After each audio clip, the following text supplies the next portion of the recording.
Minimum pension hike, पेंशनधारकों ने किया देश भर के ईपीएफओ दफ्तर पर विरोध प्रदर्शन। ईपीएस 95 के तहत 7,500 रुपये न्यूनतम पेंशन करने की है मांग। Minimum pension hike update. लंबे समय से ईपीएस 95 के पेंशनभोगी न्यूनतम पेंशन बढ़ाने की मांग कर रहे हैं।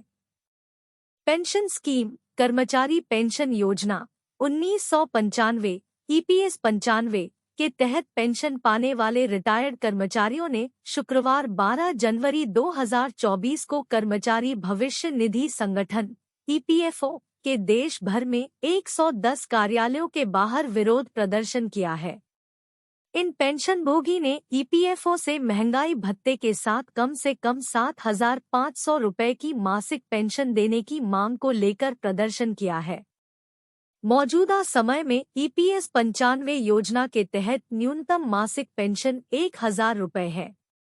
ईपीएफओ 1 सितंबर 2014 से पात्र पेंशनभोगियों को इसका भुगतान कर रहा है।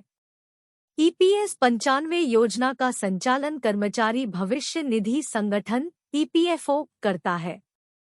देश भर में करीब 78 लाख पेंशनभोगी ईपीएस 95 योजना के दायरे में आते हैं।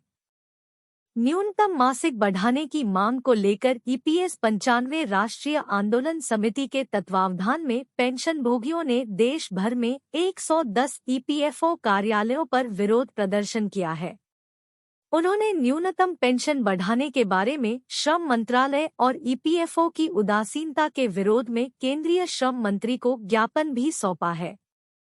आंदोलन समिति के एक बयान के मुताबिक दिल्ली के भीकाजी कामा प्लेस स्थित ईपीएफओ कार्यालय पर आंदोलन समिति के राष्ट्रीय अध्यक्ष कमांडर अशोक राउत और राष्ट्रीय महासचिव वीरेंद्र सिंह राजावत के नेतृत्व में प्रदर्शन किया गया।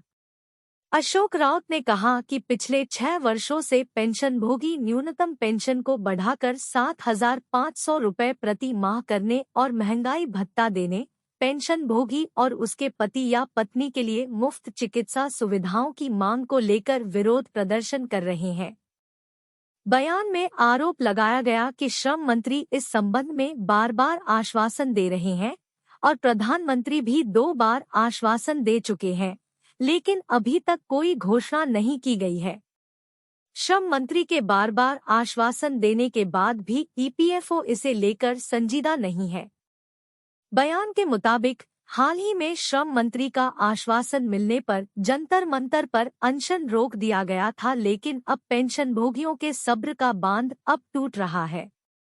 बयान में कहा गया कि पीएम मोदी अपनी गारंटी पूरी करे और मानवता के आधार पर पुराने पेंशनभोगियों की मांगों को तुरंत लागू करे, और ऐसा न होने पर 30 जनवरी से फिर से क्रमिक उपवास शुरू किया जाएगा जो मांगे पूरी होने तक जारी रहेगा।